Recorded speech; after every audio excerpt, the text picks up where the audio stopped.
una cordial bienvenida a nuestro amigo Javier Martínez y me voy a desactivar y nos vemos en el ciclo de preguntas y respuestas. Vale, muchísimas gracias por tus palabras, Subdelia. Como siempre, un gusto estar con ustedes por acá y entrar en contacto con la comunidad de negocios del World Trade Center, no solamente en Venezuela, sino en todos los países en donde tiene presencia.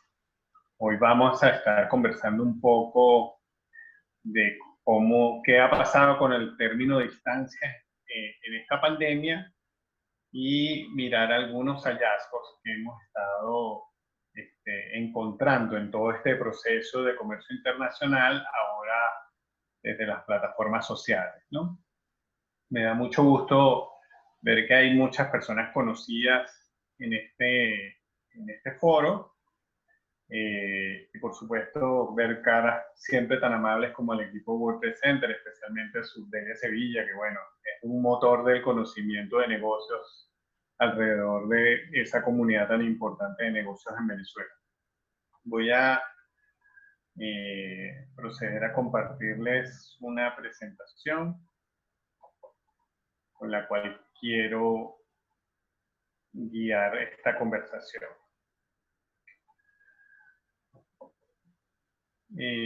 Bueno, básicamente esta presentación quiere comentarles sobre el recorrido que muchas empresas están haciendo en este proceso de la pandemia del COVID que nos deparó o nos está deparando el año 2020, ¿no es cierto?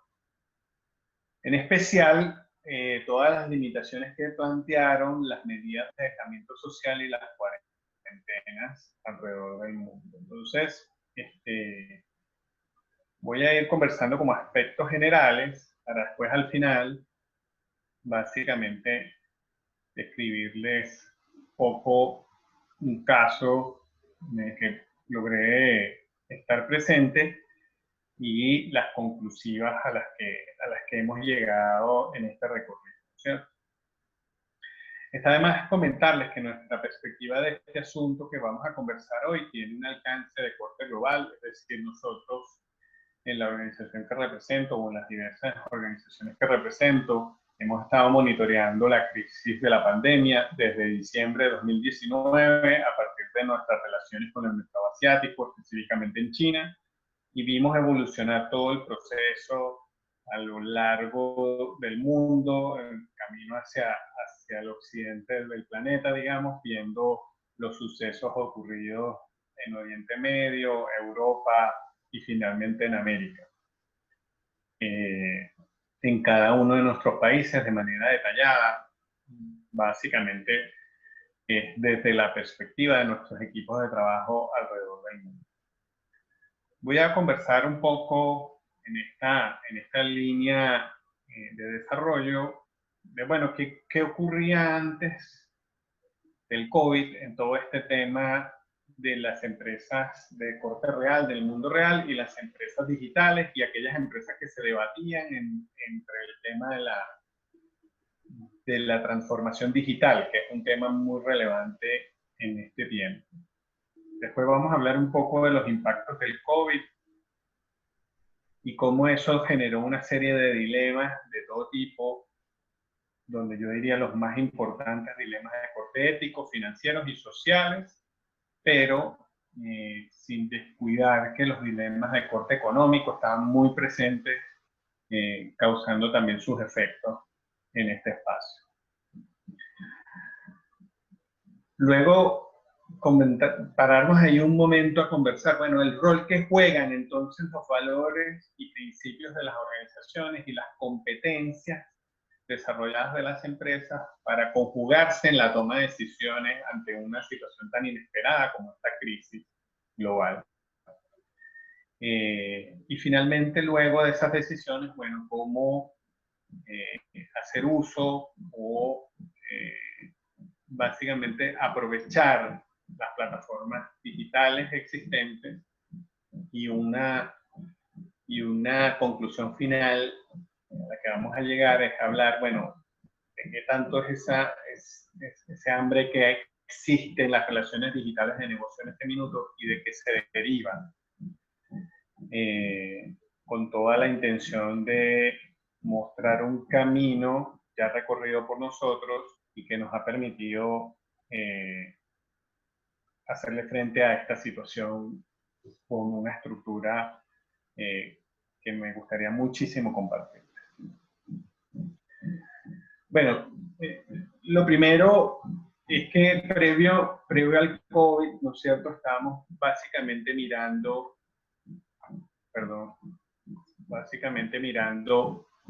un fenómeno que está teniendo dilemas respecto a la presencia, en primer lugar, en términos industriales, de un concepto que se llamó la Revolución Industrial 4.0 y que pues, básicamente es una tendencia, yo diría, de corte irreversible, que está modificando ampliamente los procesos productivos en las empresas, incluyendo fenómenos o procesos de innovación y absorción de tecnologías de producción centradas en la impresión de 3 dimensiones, ¿no es cierto? Esto viene ocurriendo ya de hace unos 4 o 5 años y es una tendencia que se ve muy marcada en unos sectores más que otros, pero ha estado siempre el dilema de cómo lograr el grado de customización de producción prácticamente en la particularidad de las necesidades de cada cliente a partir de una tecnología de producción mucho más customizable, de baja escala y que quizás cumple los requisitos de corte económico suficientes como para competir, si bien no en totalidad en precios en los mercados de productos de fabricación tradicional, sí a llegar a una oferta de valor, yo diría, comparable. Estábamos viviendo también todo el crecimiento de la industria de contenidos con la explosión de la economía naranja, muy impulsada por el presidente Duque en la región en general, a partir de su presencia o de su nombramiento como presidente en Colombia, y todo el empuje a la industria de contenidos que viene haciendo, ¿no es cierto? Como ustedes saben, el presidente Duque es corredactor de un documento que habla de la economía naranja, ya publicado hace unos años atrás, con apoyo del BID, y básicamente explota muy bien cuáles son las ventajas de una industria que no requiere, para su expansión o para su despliegue global, no requiere movimiento físico de bienes, no requiere logística, no requiere infraestructuras de comunicaciones, no requiere básicamente todo aquello, funcionamiento efectivo de aduanas, negociaciones sobre los aranceles que pagan esos bienes, etcétera, pues productos que son digitales y su despliegue es básicamente en función de las plataformas digitales, ¿no es cierto? Entonces, eso viene siendo una corriente en la región, no solamente en Colombia, en Venezuela, muchos de los especialistas en los términos de contenidos, bancos de voces, de música, diseño gráfico, comunicaciones, redes sociales, agencias, community management, son todas funciones que han sido globalizadas muy rápidamente en periodos de tiempo muy cortos, ¿no es cierto? Bueno, estas tendencias están marcando antes del COVID toda una relación como dilemas respecto a, bueno, cuál es el camino que deberían tomar las empresas, y empiezan empresas, no sé, como grandes constructoras a pensarse cómo transformarse digitalmente, y otras empresas también empezar a pensar en las barreras que tienen para su transformación digital a partir de tener desinversión de inventarios o activos relacionados a sus modelos de negocio. Por ejemplo, bueno, es muy fácil ver una gran cadena de supermercados como Walmart pensar en transformación digital y a su vez decir, bueno, ¿y qué vamos a hacer nosotros con las tiendas? ¿No es cierto? Estas tiendas a las cuales le invertimos alrededor de $10 millones por punto de venta, las cuales tenemos alrededor de unas 6.000 desplegadas en todos los territorios que atendemos.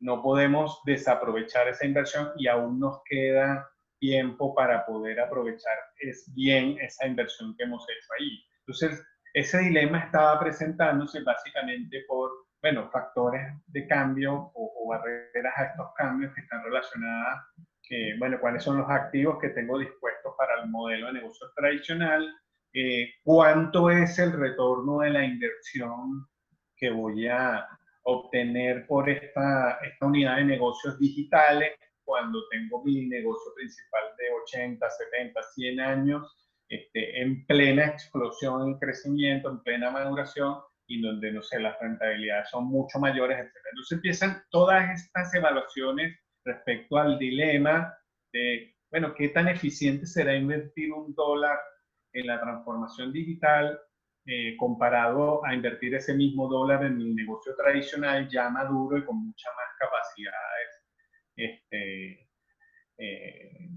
asumidas o invertidas o mucho más know-how dedicado a ese negocio por mucho más tiempo, ¿no es cierto?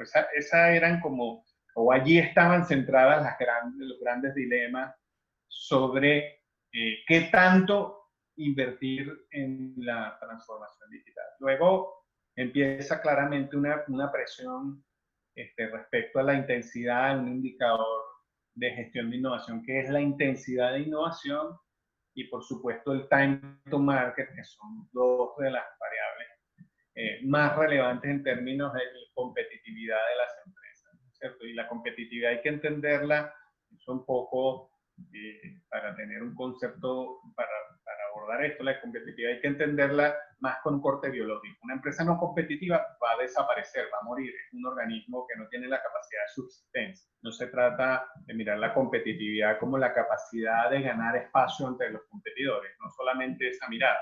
Es que si una empresa no tiene capacidad de ganar espacio ante sus competidores, simplemente va a desaparecer con el tiempo. Y de eso estamos hablando acá. O sea, las empresas verdaderamente están teniendo tensiones que estimulan a moverse hacia la transformación digital, básicamente por ver los grandes cambios de su mercado, de la preferencia de sus clientes y cómo la velocidad que los modelos tradicionales tienen para atender esos cambios se van quedando más relegados y tienen muchas más dificultades para atender eso. Entonces, a partir de la relevancia o como de la priorización que ha tomado este par de indicadores respecto al éxito de los negocios en los últimos tiempos, la intensidad de innovación y el tiempo de llegar al mercado o al time to market, comienza entonces una comprensión más detallada respecto a qué rol juega la transformación digital en esos procesos, cómo puede impactarlos positivamente, básicamente para que las empresas tengan sus ofertas más alineadas a los cambios de preferencias que van teniendo sus clientes, que cada vez ocurren más rápido, ¿no es cierto?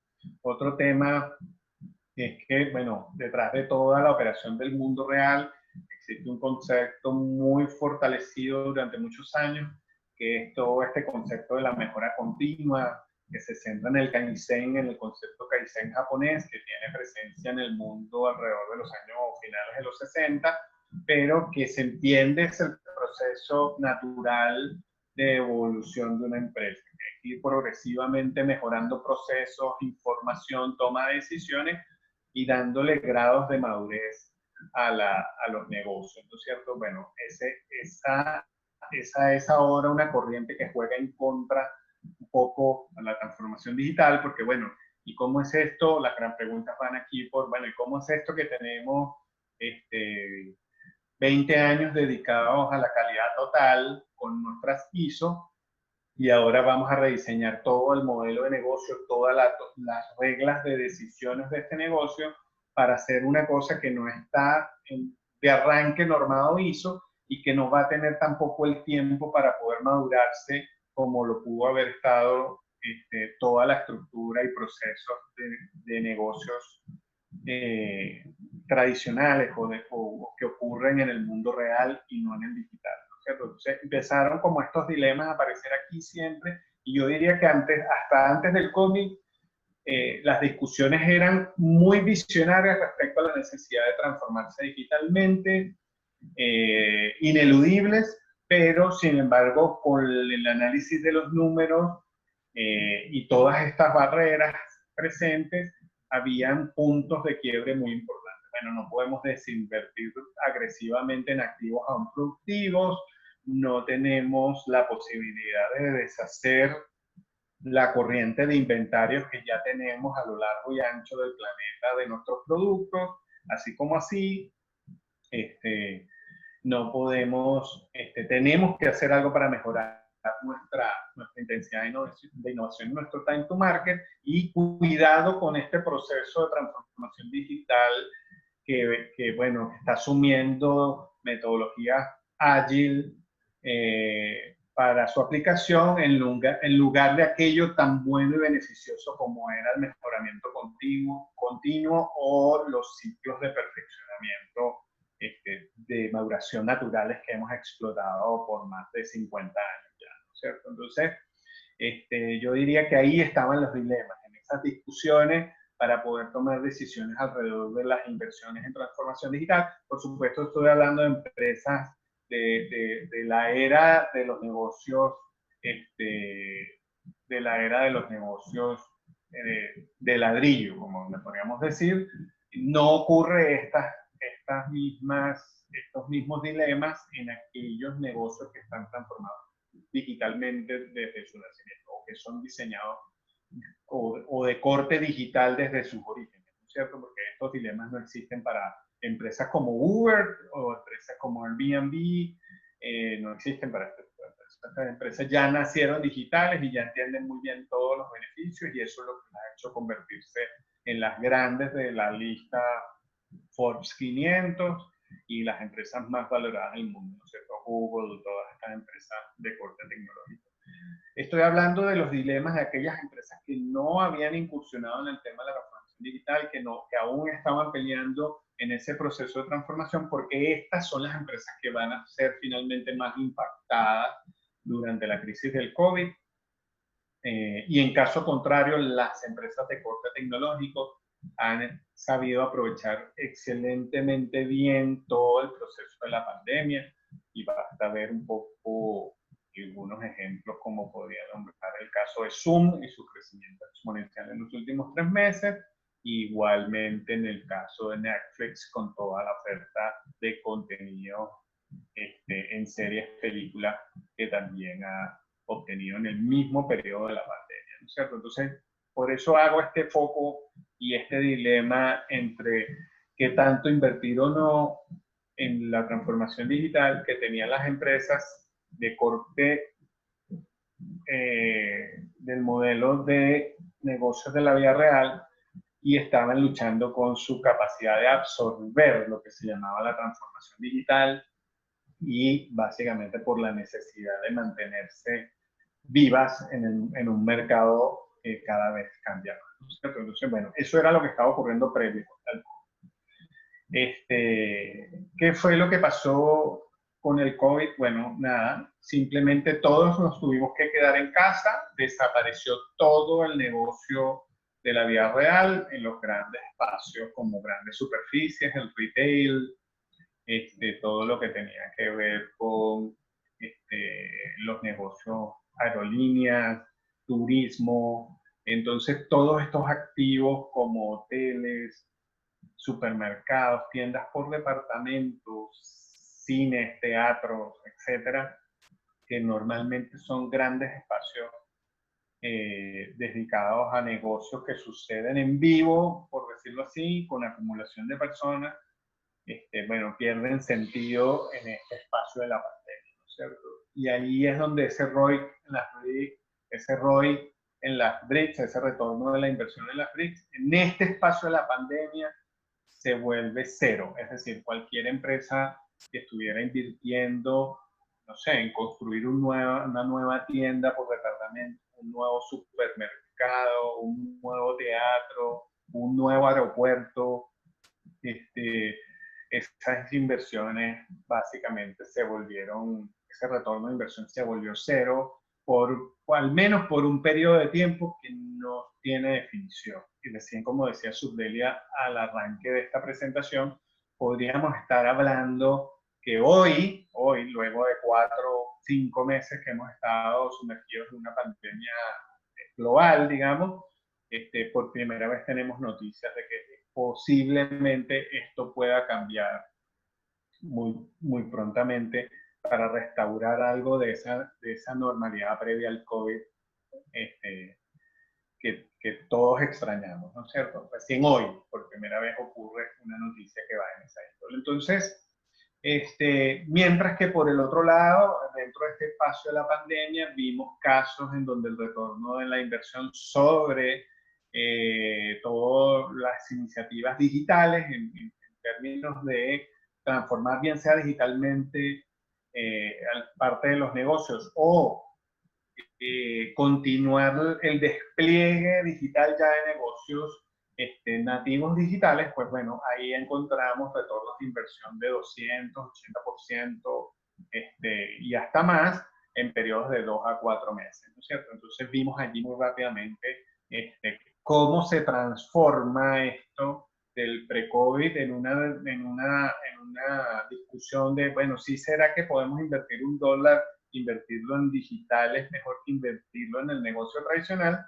A una situación donde definitivamente cualquier inversión era 1000 veces preferible lanzarla hacia las iniciativas digitales y no hacia las iniciativas tradicionales. Y esto lo vimos desde los grandes despliegues de Zoom en sus capacidades hasta restaurantes o cadenas de restaurantes que se convirtieron a sistemas de despacho delivery, digamos, rápidamente, ¿no es cierto? Con inclusive en algunos casos en Asia utilización de vehículos autoconducidos para todo el tema del despacho y el cuidado de las condiciones sanitarias propuestas por la OMS, ¿no es cierto? Entonces, de esto es que hablamos. Cuando ocurrió la pandemia, pues aquí ya no hay discusión de que el tema de la única forma de contribuir en este asunto en algo o de mantenerse a salvo o del punto de vista de los negocios, del punto de vista de la información, fue a través de las iniciativas digitales, ¿no es cierto? Ese fue, yo diría, uno de los cambios más fuertes. Entonces, a partir de allí comienza entonces ese cambio en su génesis, empieza a tener unos grandes dilemas alrededor de esta crisis. Empezamos a ver, bueno, qué vamos a hacer con los stakeholders de nuestros clientes, de nuestros negocios, nuestros inversionistas, cómo vamos a atender a nuestros clientes, qué vamos a hacer con los proveedores y una discusión muy importante en en todos estos dilemas que estuvo alrededor de, bueno, cuántos son los medios de vida o subsistencia que van a ser afectados por toda esta pandemia, ¿no es cierto? Estamos hablando del número de empleos, del número de modos de vida que las personas tienen alrededor del mundo para subsistir finalmente. Entonces, bueno, productores agrícolas, ¿cuántos productores agrícolas quebrarán en esta crisis producto que no se pueden mover sus productos en las temporadas o en las cosechas específicas? Bueno, ¿cuántos empleados tendremos que reducir la nómina? ¿Cómo aseguramos que nuestros socios, nuestros accionistas no terminen quebrados en este ciclo pandémico? Todas estas cosas de verdad fueron dilemas muy importantes y yo creo que en la medida que las empresas los tuvieron más claros, pudieron tomar muchas mejores decisiones, no muchas porque de verdad no eran muchas las decisiones que se podían tomar. Podrían haber tomado mejores decisiones. ¿no es cierto? Esto no se trataba solamente de la continuidad del negocio, es que se trataba de los medios de subsistencia de la gente que trabajaba con nosotros, de la capacidad de resistirse al riesgo implícito en estos negocios, implícito en estos negocios para nuestros inversionistas. Y finalmente habían posibles decisiones aquí relacionadas a, bueno, vamos a tomar el camino de rescindir contratos con proveedores y clientes a partir de las cláusulas de causa mayor, vamos a suspender pagos, vamos a reducir las empresas. Bueno, son casos, las grandes aerolíneas tuvieron que liquidar a todo su personal de tripulación, aviones detenidos.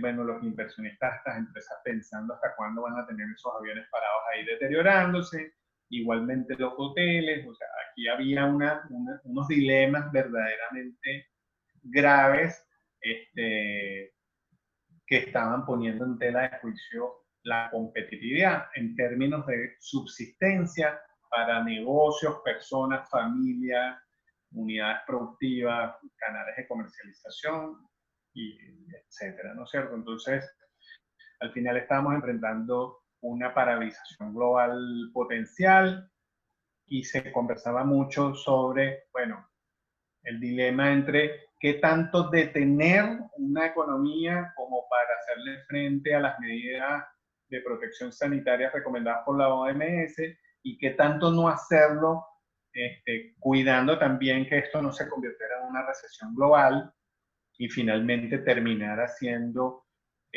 bueno, costara más vidas la recesión que la misma pandemia, ¿cierto? Porque esa era la discusión. Al final estábamos hablando de, bueno, si será que puede morir tanta gente en la pandemia o se va a morir más gente porque paralizamos todo y la economía va a entrar en recesión y finalmente el costo va a ser mayor que el beneficio, ¿no es cierto? Esas eran los dilemas que estaban presentando los gobiernos, las empresas. Yo creo que hasta el día de hoy, recientemente, la semana pasada, el director general de la OMS dio unas declaraciones muy duras respecto a la posición de comunicación y de toma de decisiones que han asumido muchas corporaciones y gobiernos alrededor de la crisis de la pandemia, no priorizando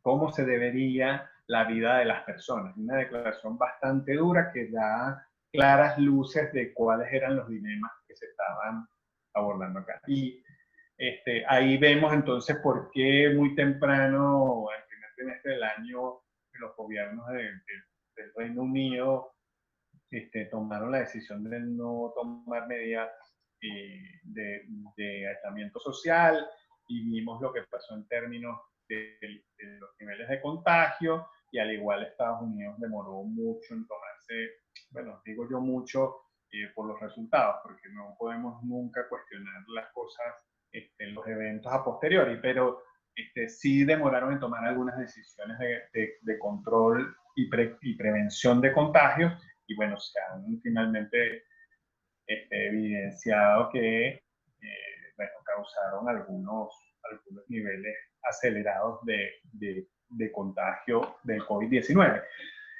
Yo no creo que demorar o no la medida permite disminuir en términos reales la cantidad de contagios, pero sí disminuye la curva, disminuye la cantidad de camas de UCI que van a ser utilizadas, sobre todo en estadios muy tempranos de la pandemia en los países. Y creo que, por lo menos en ese sentido, medidas tempranas pueden colaborar un poco mejor, pueden colaborar más a la mejor gestión de ese proceso, ¿no es cierto? Entonces, bueno, estos eran los dilemas. De verdad, las empresas, yo creo que se vieron en temas, unas más que otras, dando prioridad más a unas cosas que otras, unas más preocupadas por los medios de vida de todas las personas que trabajan en su cadena de valor, otras más preocupadas por mantener el relacionamiento con clientes y proveedores, otros más preocupados por sus accionistas y sus colaboradores, etcétera, y eso dependía mucho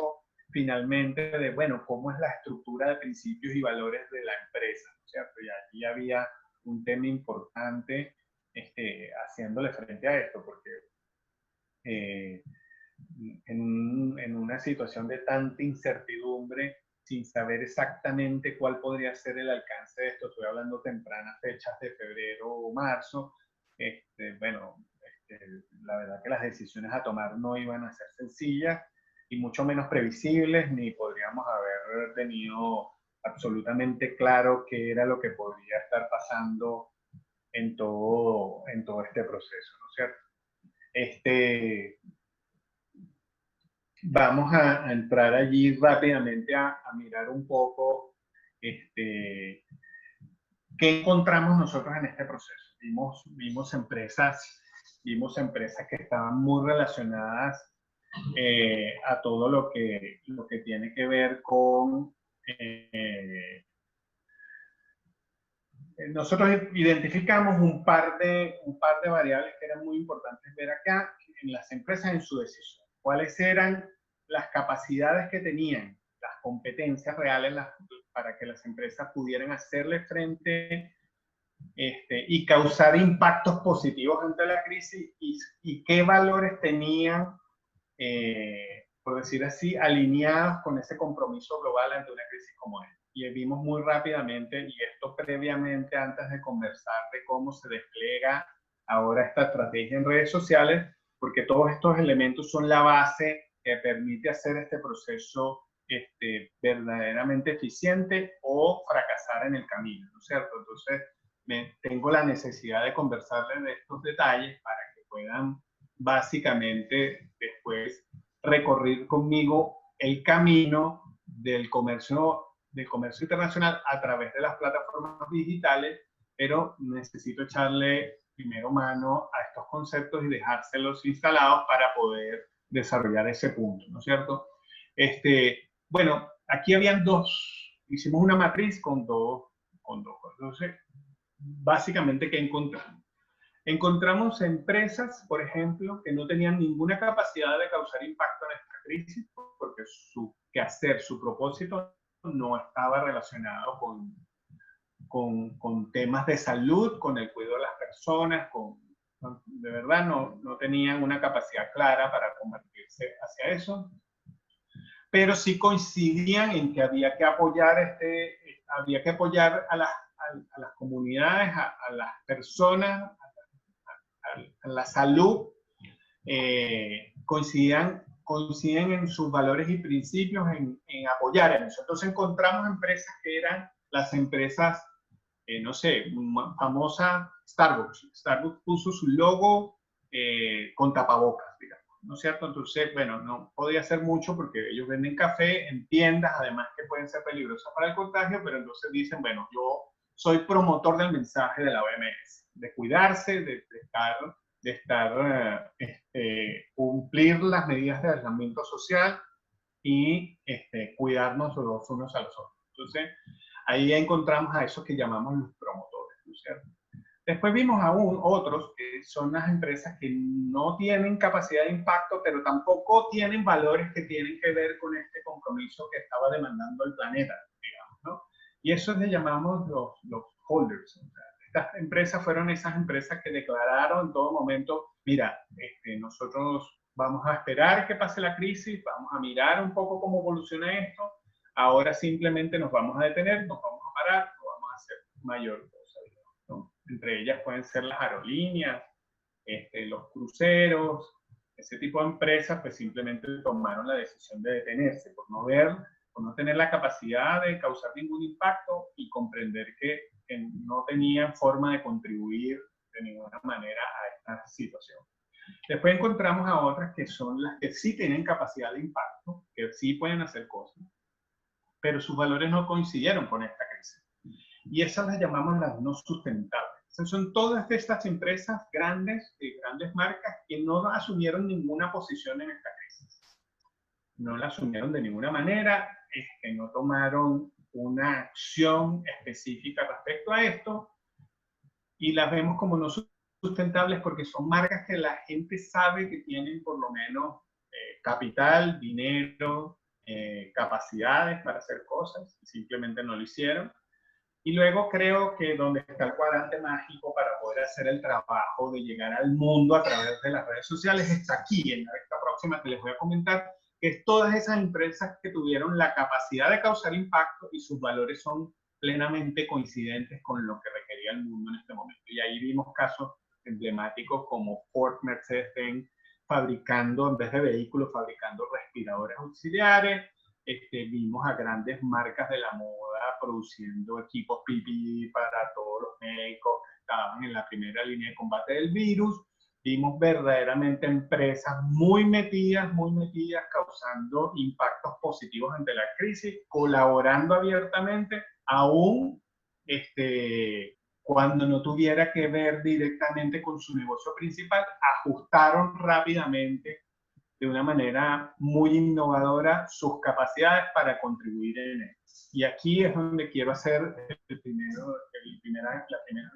ancla para hablarles del camino de las redes sociales. Lo que está ocurriendo en las redes sociales, en las plataformas digitales, alrededor de la realización de negocios en el mundo, es que la reputación que tú tengas, lo que estás haciendo ahora con tu capacidad de adecuación, innovación, resiliencia y cómo articulas tus principios y valores y los comportamientos de tu organización como persona profesional para activarte alrededor de esta crisis, es la mejor carta de presentación que tienes para irte por vía redes sociales al mundo, a que te conozcan, a que sepan quién eres y te abran las puertas para hacer este camino de desarrollo de negocios vía digital, ¿no es cierto? Y esto es muy importante entenderlo como uno de los grandes cambios en esta pandemia. Esta es la búsqueda, yo diría, de todos nosotros. Evalúense ustedes mismos a quienes le comprarían, con quienes quieren hacer negocio en la pospandemia, con aquella empresa que se comprometió a todo por colaborar, aún saliéndose de su quehacer de negocios, y demostró capacidades, innovación, resiliencia, capacidad de ajuste, de resolver problemas.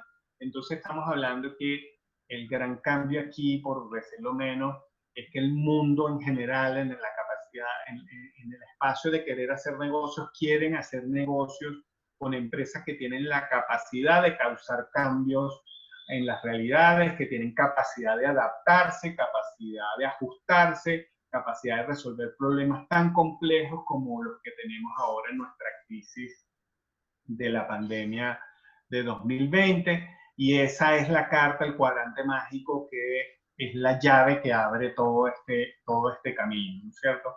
Luego, tenemos que ver que todos estamos básicamente involucrados en el tema o en el asunto o en el problema de querer realizar más negocios.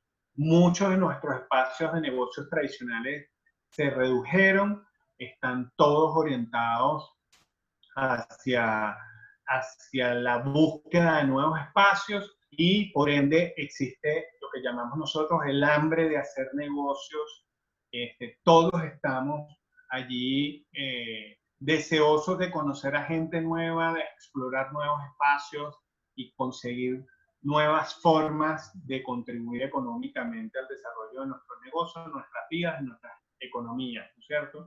Eso es generalizado. Todos estamos con esas necesidades. Lo único que yo diría, retomando el espacio anterior, es, ya que voy a conocer a alguien nuevo, tengo que entenderlo muy bien. Tengo que saber quién es, dónde está, cuál es su foco, cuál es su reputación. Y la reputación está siendo traqueada o básicamente monitoreada a través de los espacios de redes digitales, con esas propuestas que estás haciendo para resolver los problemas complejos en tu ámbito de especialidad. Entonces, bueno, si tú eres una persona, y voy a hablar ahora de algunos casos, si eres un restaurante y te estás vendiendo alimentos, bueno, entonces tu negocio no es de corte internacional, pero tienes la capacidad de hacer tu delivery a tus clientes en el entorno y por eso si estás alineado con mantener a las personas a salvo en sus casas, cumpliendo las medidas de distanciamiento social, la gente te va a entender mejor como aquel otro restaurante que cerró sus puertas y no hizo nada, pues porque simplemente no tenía forma de pensar en alguna otra cosa, ¿no es cierto?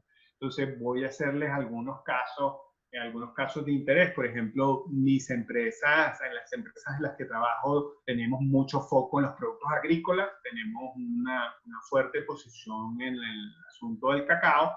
Nuestra vivencia fue específicamente esta. Nosotros nos enfrentamos a la crisis del COVID que nos vino, como les comentaba, nos vino afectando desde Asia muy temprano en enero, y la vimos venir por Europa, África y hasta que llegó a América en los distintos países. Y en ese minuto nos dimos cuenta que estábamos enfrentados a un problema de continuidad en nuestros negocios en todos los verticales que abordábamos. Nuestro análisis fue básicamente, bueno, tenemos que tomar decisiones donde vamos a hacer los esfuerzos contentivos ante esta crisis. Y nuestra decisión en ese minuto se basó en, bueno, nuestros principios y valores son de colaboración y de contribuir al desarrollo de las comunidades agrícolas de toda la región latinoamericana en su acceso a los mercados internacionales. Entonces, nos centramos en nuestros valores y principios y actuamos en consecuencia. Enfocamos todo nuestro esfuerzo al trabajo y desarrollo de continuidad económica de los cultivos de cacao de América en los mercados internacionales en la medida de nuestras posibilidades, a nuestro tamaño. Es decir, vamos a hacer lo que sabemos hacer, no más, pero tampoco menos. Y nuestro objetivo era mantener el ciclo económico de los cultivos en temporada para que llegaran a los mercados internacionales adecuadamente y no se perdieran esos cultivos y por ende los empleos de las personas. Estuvimos haciendo un esfuerzo tremendo por alinear muy bien todos nuestros recursos allí.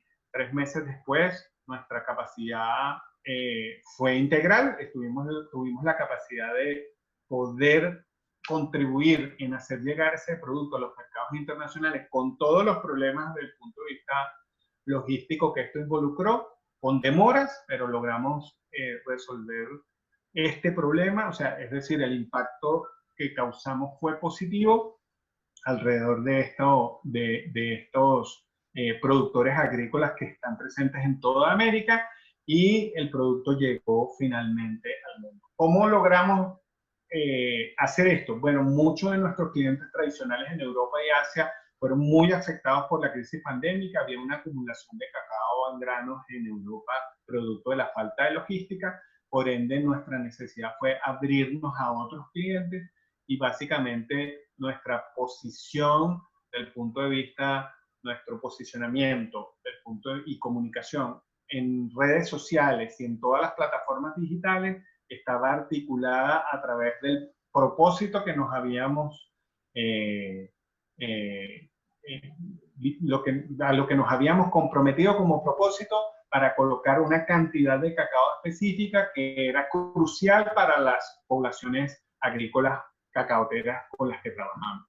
Ese fue nuestro objetivo. Conocimos a 8 representantes u 8 empresas en nuevos países, que nos abrieron 8 nuevos países, perdón, que nos permitieron compensar las caídas de demanda que estamos sufriendo en Europa y Asia, y lo hicimos a través básicamente de proponerles un plan para colaborar de manera real con esos medios de subsistencia de las poblaciones cacaoteras americanas. Entonces, quiero decirles por ahí que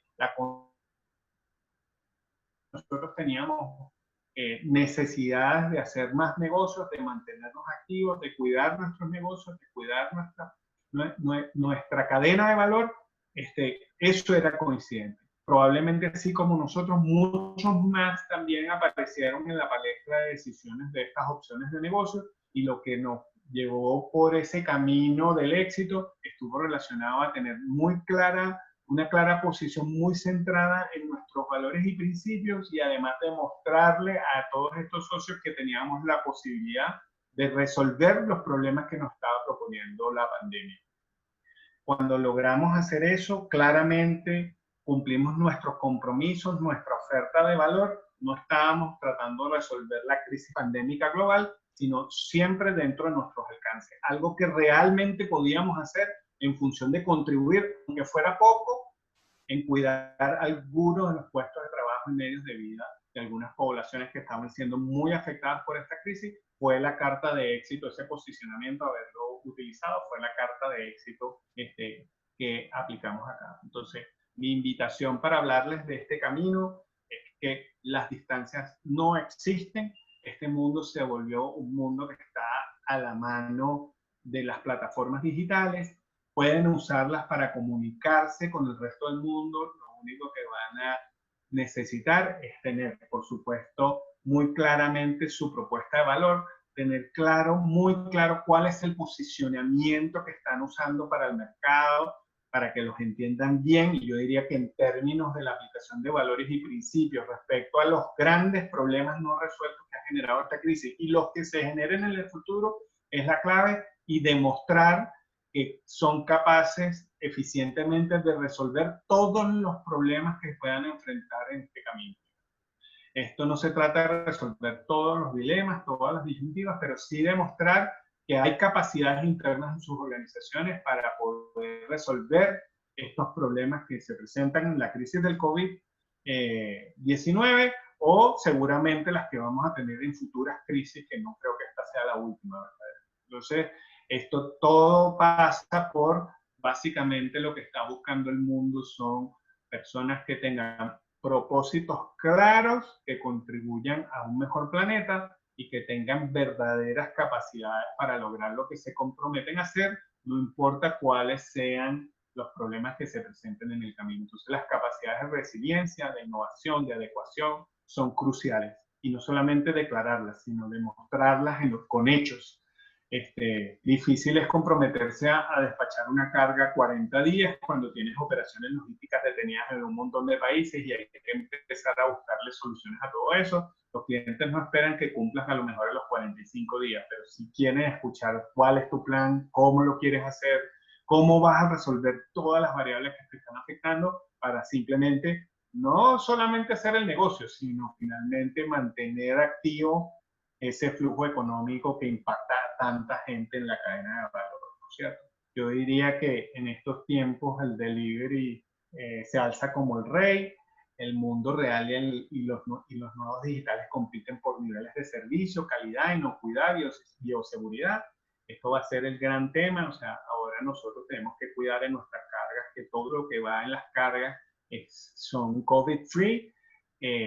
Así si tú despachas tortas, mandas cualquier cosa o si vendes servicios por internet, debes estar siempre promulgando que estás alineado con todos estos principios de seguridad que son los que verdaderamente están arropando a toda la humanidad en estos tiempos. El e-commerce supera el mundo real por lejos en estas cifras de esta pandemia y eso es prácticamente obvio, ¿no es cierto? Los que ya eran sociales se intensifican y los que no lo eran comienzan la carrera con o sin foco en ambos casos. Es importante entender que este trabajo o este desarrollo de iniciativas a través de los canales digitales debe contar con un foco y estamos viendo mucho en todas estas plataformas, mucho foco en algunos lados y muy poco foco en otros. Así que sigue habiendo un espacio de oportunidades tremendo. El analfabetismo digital está atacando dramáticamente y la tecnología de colaboración comienza una burbuja impresionante de desarrollo, de crecimiento e inversión, ¿no es cierto?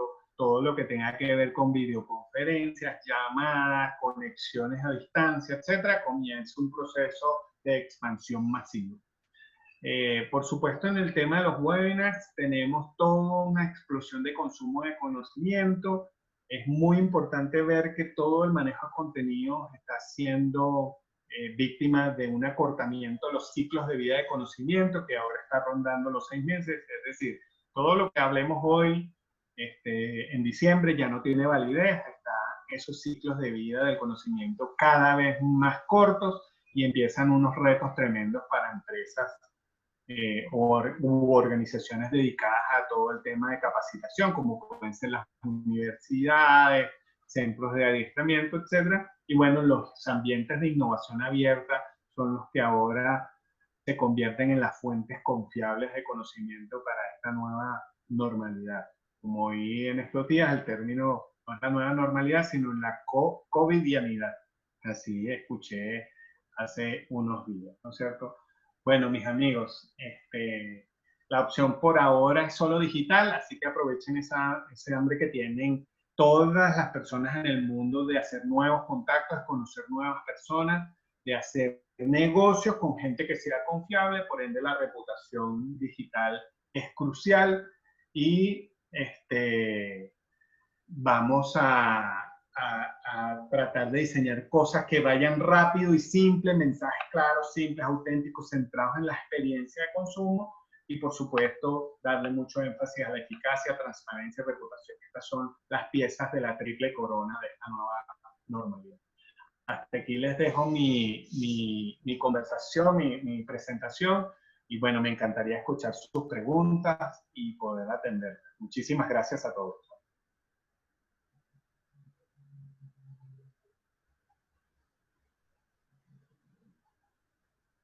Hola Javier, excelente ponencia, como siempre, un gusto. Bueno, como ya es costumbre, voy a pasar a algunas personas al panel que nos han comentado que quieren y han estado colocándonos preguntas. Tengo a Esteban Bulgeroni, que ya ya como panelista. Esteban, activa tu cámara y tu audio. Adelante. Uy, como que no nos oye o no lo oímos nosotros. Esteban.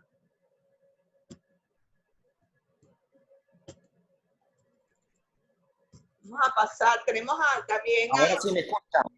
Sí, ¿Me escuchan? Sí, te escuchamos. Si Sí, quieres bueno, activar tu audio, también lo puedes activar. buenos días, ¿cómo estás? El tema es, además del COVID. Tu video está activado. Tu video está activado. O sea, si quieres activar el video, también lo puedes hacer. Ok. No, bueno, ahorita el video, si quieres lo activo el video. Buenas, ¿cómo está? ¿Cómo están? Claro, aquí no hay mucha luminosidad. Mira, hola Esteban, ¿cómo estás? Además del COVID, se le ha sumado todo el tema del bloqueo de parte de USA, específicamente a Venezuela. ¿Cómo impacta, cómo has visto tú el impacto de este tema además del COVID, cómo impacta el bloqueo en ese tema de estar preparados para cualquier eventualidad de materia prima o producto terminado a importar? No sé si has tenido ya conocimiento, permisología, ¿por dónde meterte en ese sentido? Bueno, yo diría que allí el caso Venezuela es un caso bastante particular, porque digamos que aplicando el filtro que hemos visto que tiene una visión un poco más global, ¿no es cierto? Tiene además una serie de sesgos implícitos de la realidad del país, ¿no es cierto? Entonces, uno de estos sesgos es, bueno, ¿qué es lo que verdaderamente está prohibido hacer o no hacer en este asunto de los bloqueos? Porque todos hablamos de un bloqueo en Venezuela como que fuera una especie de bloqueo comercial, al estilo como ocurrió a finales del siglo XIX quizás, ¿no? Y la verdad es que lo que existe en Venezuela es todo un cerco relativo a unas sanciones que son para personas específicas. Y cuando vemos la evidencia alrededor del comercio internacional de Venezuela, podemos seguir viendo que sigue siendo Estados Unidos el primer socio comercial de Venezuela. Con todos los problemas que eso tiene, que no tenemos vuelos directos, que hay poca frecuencia de buques, que efectivamente hay problemas para hacer negocios con empresas en Estados Unidos, pero yo creo que es muy importante que cualquiera que está metido en ese ámbito de análisis pueda verdaderamente tener una foto muy concreta de la realidad de lo que es posible y no posible en estos espacios. O sea, muy pocos de los que estamos preocupados por este tema somos agentes del gobierno o representamos al gobierno venezolano, que son los que verdaderamente tienen las sanciones. muchos de nosotros tenemos la capacidad de articular soluciones de corte financiero y administrativo comercial fuera de Venezuela para cumplir los requerimientos que se requieren para el tema de transporte. Yo creo que sí, hay muchas limitantes, pero nuevamente el mundo está buscando gente que tenga alineación con lo que se necesita en los mercados y tengan capacidades reales de resolver esos problemas. Si tú logras hacer coincidir esos dos factores, tus clientes te van a amar, porque tú vas a llegar a resolver el problema que todos tenemos. Entonces, Claro. la invitación es a que nos metamos en ese cuadrante mágico que todos estamos buscando, no solamente en Venezuela, sino en todo el mundo. Ok, gracias. No, de nada, Esteban, a ti.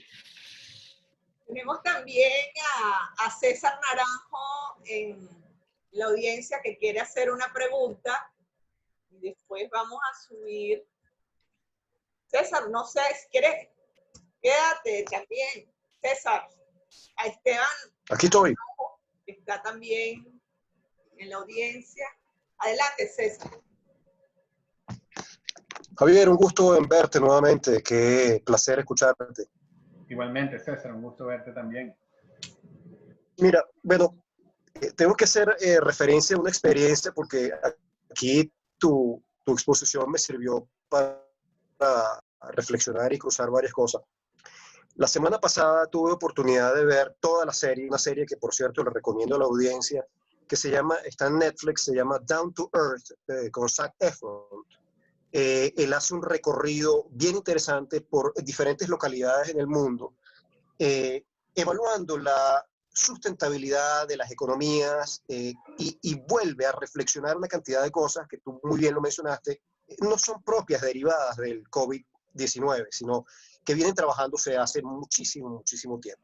Y otro efecto, creo que una de las frases más relevantes en tu exposición, es que el comercio, querramos o no, se antepone ante cualquier realidad que podamos ver. O sea, el COVID se ve minimizado al lado de este gran proceso que tampoco es nuevo, esto data de muchísimos años atrás. Imagínate, los fenicios, los romanos, todo ese gran auge de desarrollo económico que surge a través del comercio. Sin embargo, evaluando ya desde el punto de vista global, estratégico y concentrado en la región, una de las cosas que sí hace este COVID es que ese gran esfuerzo que hemos venido realizando por mucho tiempo de cerrar las brechas entre las regiones y los países con las sociedades que llevan el liderazgo, se incrementa aún más, pero dramáticamente más. Pareciera que el gran esfuerzo de globalización que se hizo previamente para llegar a unificar regiones económicas, marcos de unificación de mercados, marketplace mucho más amplio, ahora se diluye, se empieza a perder nuevamente, porque además empieza a operar bajo otra serie de reglas que tú también las fuiste dibujando en algún momento, y unas reglas donde la cadena de valor se tiene que hacer sumamente eficiente. Ya esos intermediarios empiezan a desaparecer, ya estamos hablando de entregas casi personalizadas de la fábrica en China en los puntos de destino. Empezamos a ver un manejo logístico completamente diferente, donde hay una gran exigencia desde el punto de vista de inversión de capital para que estas sociedades puedan mantener, y obviamente no dejamos de tener una economía de consumo, porque hay 7.7 billones de personas, millones de personas en el mundo, con una potencialidad de crecimiento. El COVID no va a hacer que la mortalidad no va a hacer que esto cambie. Estamos hablando de 9.000 millones de personas en el planeta con necesidades de consumo. Entonces yo quería ver tu perspectiva en cuanto a ese aumento de la brecha y cómo realmente nosotros como región vamos a hacernos competitivos. Estamos hablando ya casi 600 millones de personas que contribuyen a un trading importante, pero no logramos todavía manejar esa relación de eficiencia de valor, teniendo, y tú también lo mencionaste muy bien, esa gran capacidad de inventario de conocimiento para contribuir al desarrollo de integración global.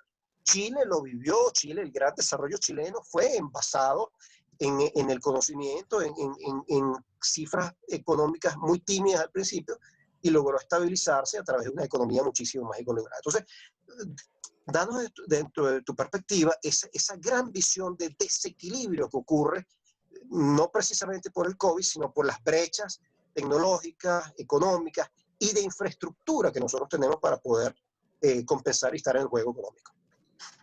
Vale, buenísimo. Muy buena la pregunta, César. Porque fíjate que es lo que es mi perspectiva alrededor de este tema.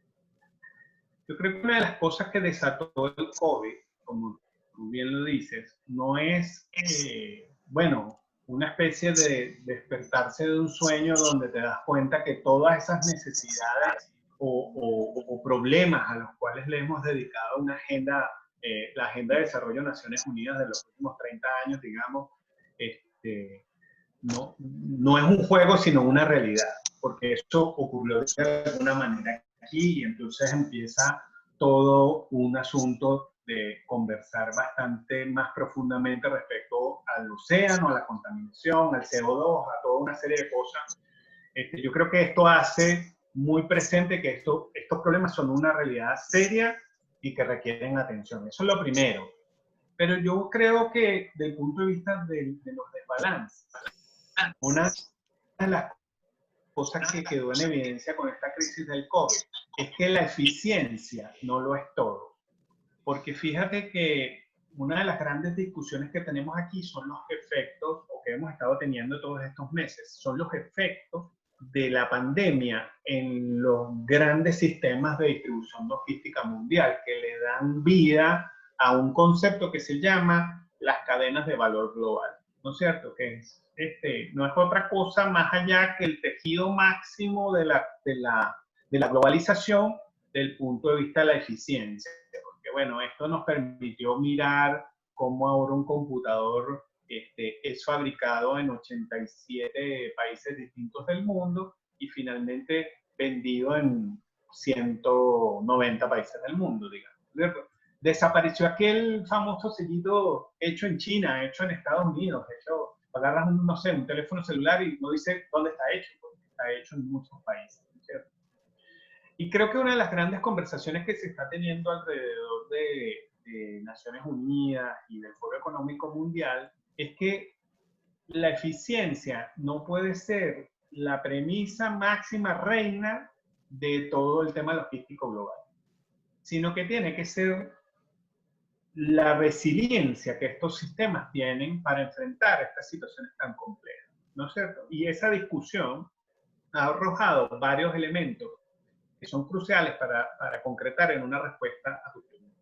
Por ejemplo, ahora se empieza a hablar de lo necesario que es tener cadenas de valor, en vez de globales, regionales, por ejemplo, ¿no es cierto?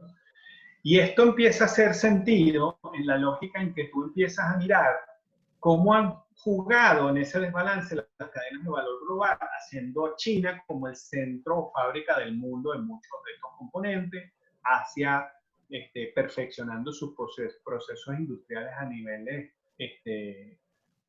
prácticamente incompetibles.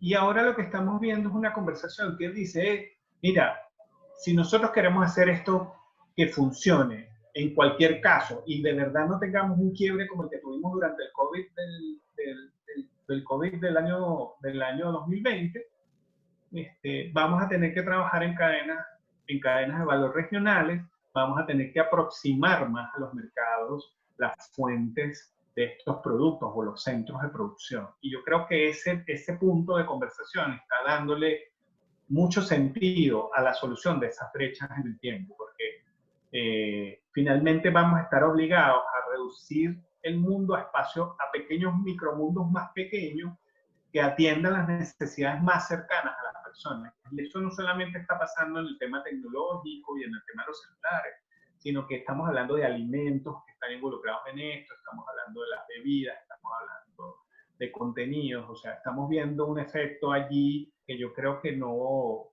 tiene vuelta atrás, que debería apuntar a resolver parcialmente esa brecha. Por supuesto, esto no va a ser la solución única de este asunto porque todavía estaremos conversando mucho de esto, está mucho el conocimiento involucrado acá, y yo creo que aquí el rol y la oportunidad que tiene la región es desarrollar seriamente iniciativas contenidas en espacios no ocupados, como pueden ser todo el tema de manejo de contenido, avanzar en las cadenas de valor de los productos tradicionales latinoamericanos, como pueden ser los alimentos, bebidas, minerales y todas esas cosas. Son tareas muy pendientes de muchos años, pero creo que va a haber que hacer una intervención multifactorial, pero sin duda alguna creo que hay una oportunidad maravillosa en este cuestionamiento de tenemos que hacer cadenas regionales, cadenas de valor regional, porque eso podría significar atraer mucha inversión, transferir mucho conocimiento y sobre todo desarrollar muchas fuentes de empleo en una región tan importante como la nuestra. Mira, no puedo dejar de hacer esta pregunta rapidito, porque en verdad que creo que es importantísima. Y tu visión, Javier, que me interesa mucho. Aquí hay un reacomodo de las políticas globales en los grandes bloques de mercado. Sí. Estamos hablando, bueno, China, Estados Unidos, qué va a pasar con la economía europea, esa redefinición. Oye, rápidamente, ¿cómo crees tú que es el desenlace de todo este mapa comercial y de estos acuerdos de bloques económicos? Bueno, yo te diría que van a estar muy en el corto plazo, empujado por lo que es realizable en este minuto, ¿cierto? Como les comentaba, ahora lo que es importante es que toda organización y todo grupo de estrategas que esté metido en este asunto se concentre en donde tiene verdaderas posibilidades de hacer cosas y causar los efectos deseados, ¿cierto? La capacidad de ejecución aquí es crucial en estos momentos. Entonces, creo que basado en eso, tenemos que partir de dos cosas muy importantes de mirar en esta crisis en salida. No sé cuándo vamos a salir, no sé cómo será esto, pero hay que tener dos datos muy claros. Los únicos dos países del mundo que van a tener crecimiento en 2020 son China e India, ¿no es cierto? Todo lo demás va a recesión, y las recesiones son bastante marcadas. Entonces, yo creo que todo lo que tenga en el corto plazo que ver con los acuerdos comerciales con China e India va a ser explotado al máximo, y eso va a generar una tendencia por ese camino. Creo que lo demás habrá que pensarlo en 2 o 3 años, pero lo que sí es cierto es que el corto plazo está en China y en India. Y mi recomendación es tratar de hacer lo mejor posible que se pueda en esos mercados, por lo menos en el corto plazo. Javier, tenemos a otras personas que he subido rápidamente al panel. Tengo a Esteban Araujo, que tiene una pregunta que hacer. Esteban, si quieres activar tu... Sí, buenas tardes, Javier. Hola Esteban, ¿cómo estás? Gusto verte. Bien, un placer, Javier. Mira, quería saber qué herramientas crees en este momento que son claves para que los mercados de América Latina se adapten y lideren ese gran cambio tecnológico que provocó la actual pandemia del COVID-19. Me refiero yo a temas de comercio electrónico, de logística, más o menos en ese ámbito.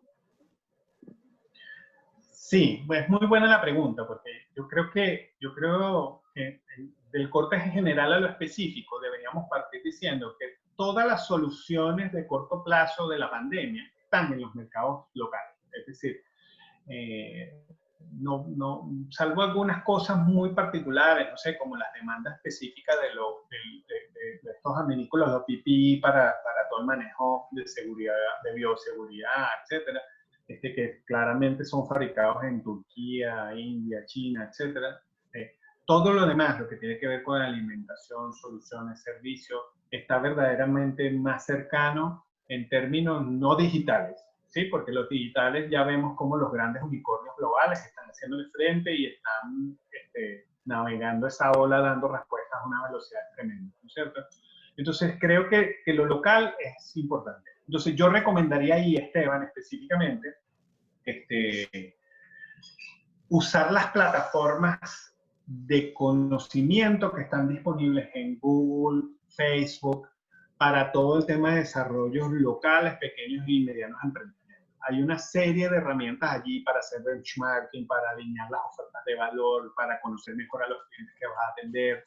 Métanse allí, busquen estudios de mercado, benchmarking, etcétera, y ahí van a encontrar un arsenal de herramientas maravilloso que por lo menos va a resolver las necesidades de emprendimiento de muy corto plazo en estos próximos meses. Disponibles, gratuitas, y además de eso, ambas plataformas, Facebook y Google, tienen programas de desarrollo de campañas digitales que son postulables y a cero costo para iniciativas que están solucionando los problemas de la gente en nuestro mercado. Entonces, mi recomendación, lo primero, usar esa batería de herramientas que es muy poderosa y da muy buenos resultados. Hemos visto alrededor de unos 300 casos en estos últimos meses haciendo uso de estas herramientas con muy buenos impactos. Eso recomendaría. Excelente. Tengo también en el panel a Mario Chalú, que es del área de pintura. Mario, ¿qué comentario querías hacernos? Que no nos oye. Mario, hay problemas de internet hoy con la lluvia. Disculpe. Pero imagino, sí. ¿Tú nos estás oyendo bien, Javier? ¿Sí? Yo te oigo perfecto. Okay. No sé tengo si a Zacarías Holland, que lo subí a panelista, que él tiene una pregunta bien interesante.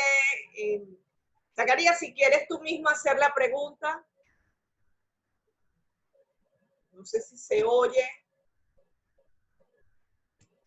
Bueno, la hago yo por Zacarías porque parece que no, aunque está en el...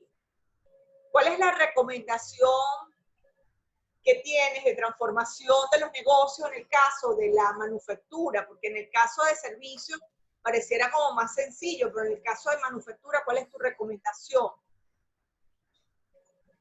Bueno, claramente servicios tienen mucha más agilidad porque depende de procesos que son mucho más maleables que los procesos industriales o de transformación, ¿no es cierto?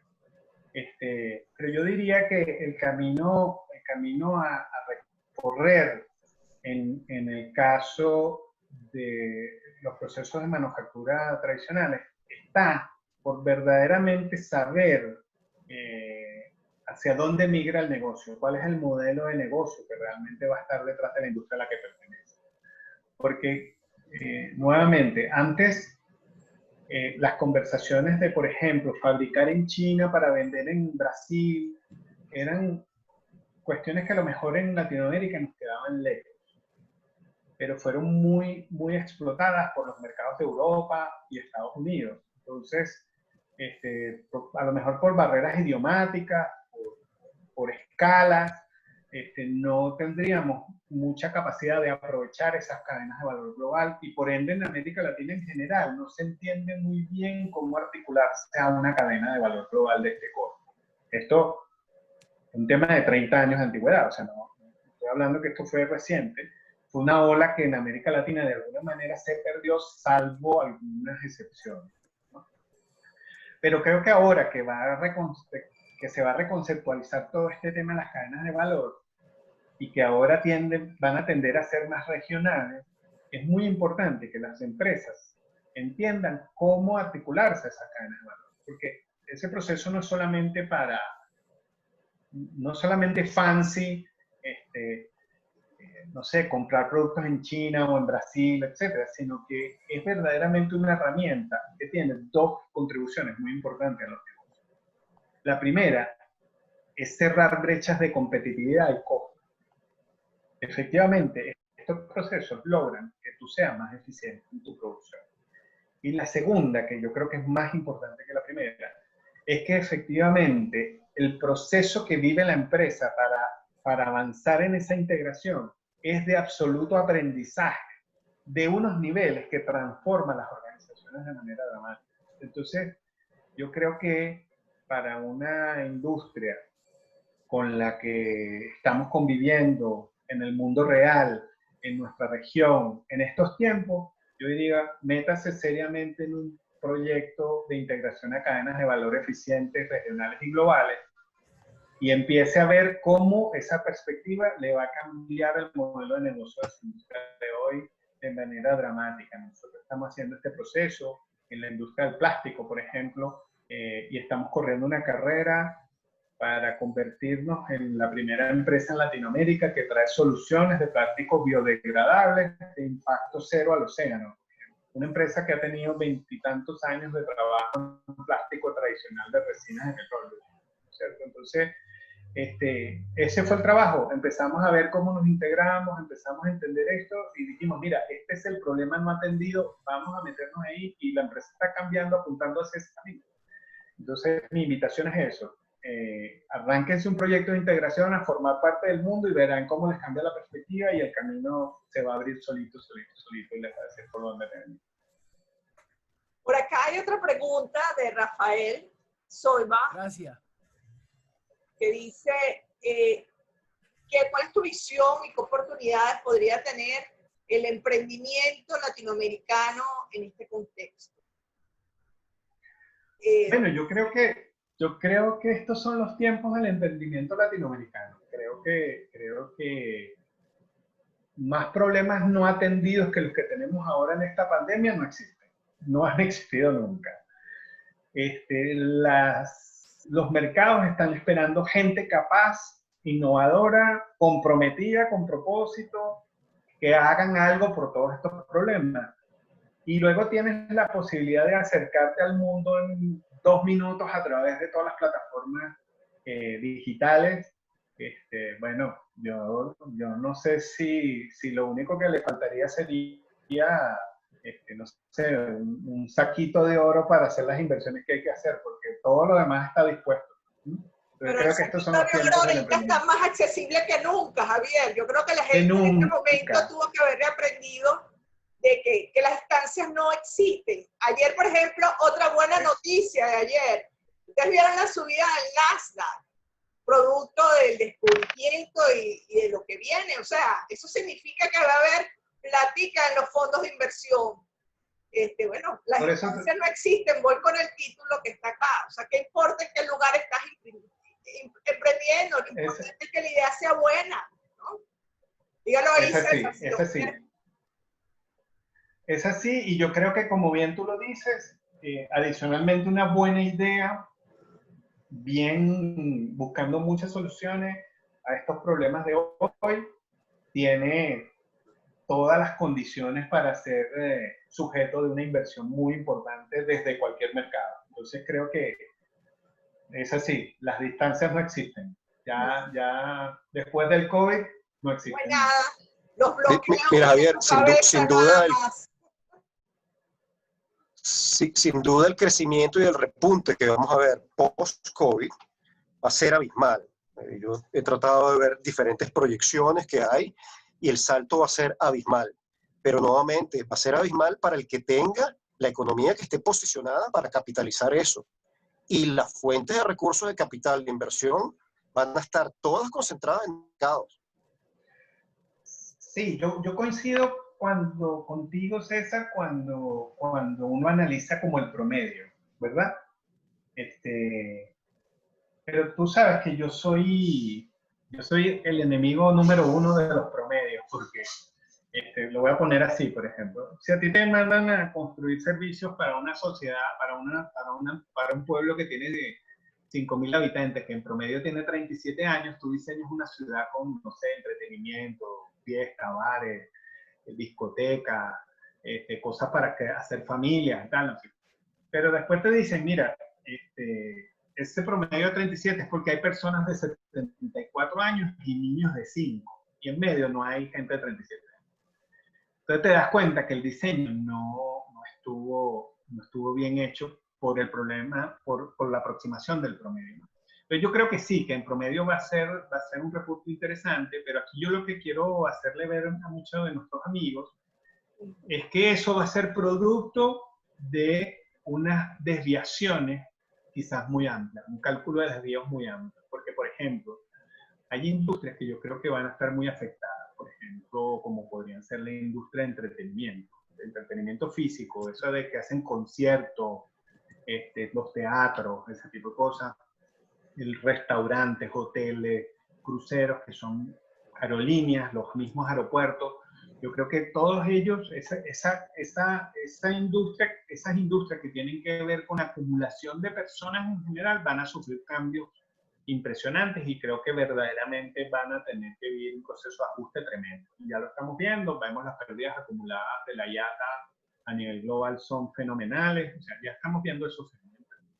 Pero por el otro lado, así como tú bien lo dices, hay otras industrias que están haciéndole frente a todas estas cosas, que están creciendo enormemente, están siendo sujetos de inversiones, están creciendo en clientes, facturaciones, etcétera. Entonces sí, el efecto combinado yo diría que es a crecimiento. Ahora, lo que sí es muy importante ver aquí es que este mundo desde el punto de vista económico no es el mismo antes del COVID y después del COVID. Ahí va a haber un cambio tremendo y va a haber un proceso, yo diría, casi darwiniano en términos competitivos en las empresas. Las empresas que no tuvieron capacidad de adaptarse, de innovar, de ajustarse, yo creo que esto las va a hacer desaparecer. Y por el otro lado, los que tienen muy buenas capacidades de hacer esto resiliente, van a ser los grandes unicornios en los próximos años. Así que sí, yo creo que la perspectiva en general es buena, pero no va a ser igual.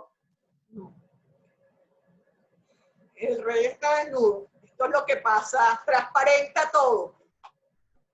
Eso sí. Bueno, buenísima la jornada, nos podríamos quedar aquí una hora más discutiendo de esto, pero bueno, todo lo bueno llega a su final y Javier, llegamos al final de la sesión.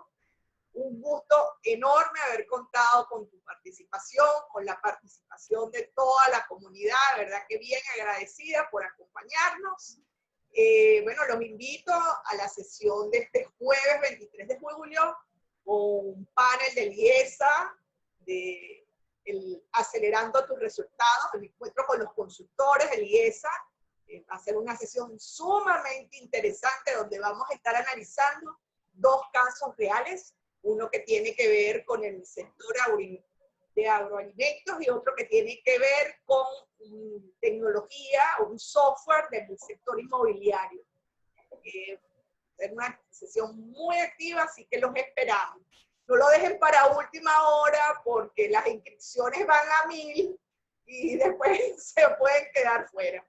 Bueno, un gusto haber participado en este webinar, Javier, bien agradecida y honrada, no me queda más.